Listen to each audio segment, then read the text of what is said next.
Hi everybody, Trevor Gold with Gold Computing, and today I'll be performing an unboxing and initial review of the Samsung Notebook 9. This is the 2017 edition, which was announced earlier this year at CES, and this is the 15-inch model. Well, let's get to it. If you look at the box here, it has a very clean type appearance. It just has the Samsung branding here at the top and the bottom, Notebook 9. If we look onto the right side of the device, it has some Intel branding as well, Samsung branding, nothing on the top, nothing on the left side of the box, and the bottom is where the specifications are located. So let's bring that into view. I'll pause a bit for those of you that really like looking at the specifications. So some key points to mention here is this device ships with Windows 10 Home. The processor, the CPU, is an Intel Core i7-7500U.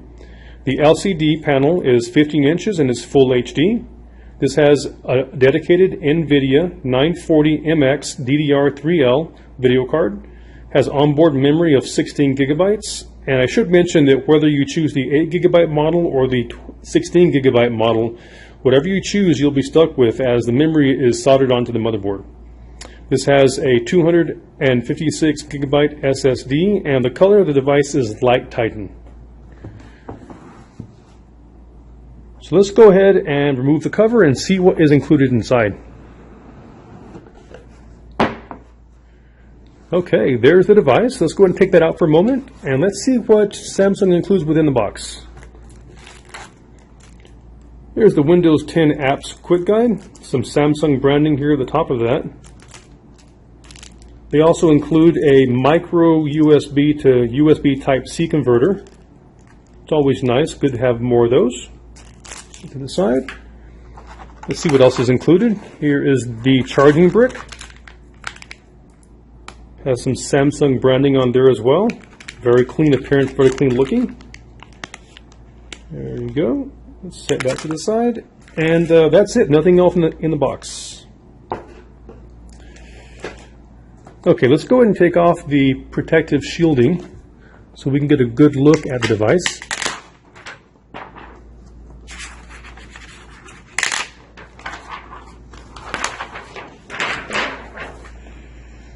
Okay, and here we go. There is the device. You'll see on the front of it, again, a very clean type appearance. It only has the Samsung branding, slightly reflective there in the light. If we turn it around, nothing on the back, or nothing of importance at least. So let's go ahead for size reference for those of you that are wondering how this compares to a MacBook Air. I've got a MacBook Air 13-inch edition here, and let's go ahead and put these together and see what the size comparison is. So if I hold those together, we'll see that the Notebook 9 is slightly longer, but that's expected because it has the 15-inch screen versus the 13-inch screen on the MacBook Air. We look at all the other sides, all the dimensions are very similar. As far as how thick the device is, if we hold them together here, you'll see that they both start out about the same width, and the MacBook Air tapers down, whereas the Notebook 9 carries the same size pretty much throughout. Okay, let's go ahead and open the lid here. Let's see how the keys are laid out. So here's sort of an up-close look at the key layout. Gives you an idea of how far apart the keys are spaced. Here is the power button up here, upper right hand corner.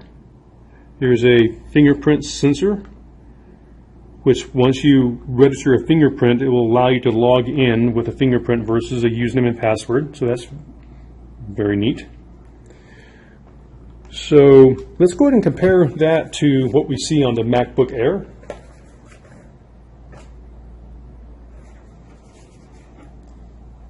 So as we see on the MacBook Air, the keys are actually black in contrast to the casing, whereas the keys on the Notebook 9 are gray, which do also match the casing. If I were to hold these together, the touch pads there look very similar in size. Okay. This display, although it has a very glossy type appearance now, I understand that once the device is powered on, that it almost has a matte type appearance, which really helps with glare and that sort of thing in light. Let's go ahead and close the device here, and let's go ahead and do a comparison of the ports that come available on the Samsung device compared to that of the Apple. On the right side of the device, there is a micro SD slot. There are two USB 3.0 slots and a full-size HDMI port. There you go. On the left side of the device, there is one more USB 3.0 port. There is the charging port, a USB Type-C port, which, as you can tell, you can also charge the device with a USB Type-C charger, which is very convenient, and the headphone jack. Now let's compare that with what we have on the MacBook Air. On the right side of the device, you'll see there's a full-size SD slot, there's a USB 3.0 slot, and a Thunderbolt port. Turn that to the left side, there is the charging port, another USB 3.0 port, and headphone port. So it looks like the Samsung device has one additional USB 3.0 port above and beyond that of the MacBook Air. Okay, well, that is pretty much what I wanted to show and demonstrate in my unboxing and initial first impressions. I can tell you that the device does feel very good in hand. It's very light. I can hold it from the corner, and it's very easy to carry. It's only 2.73 pounds.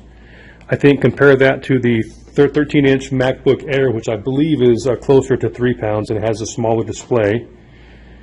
So very excited to start using the device and to identify some pros and cons, which I will definitely talk about in my upcoming full review of the device. I think I'm going to go ahead and end the video here. Thanks for watching, and see you next time.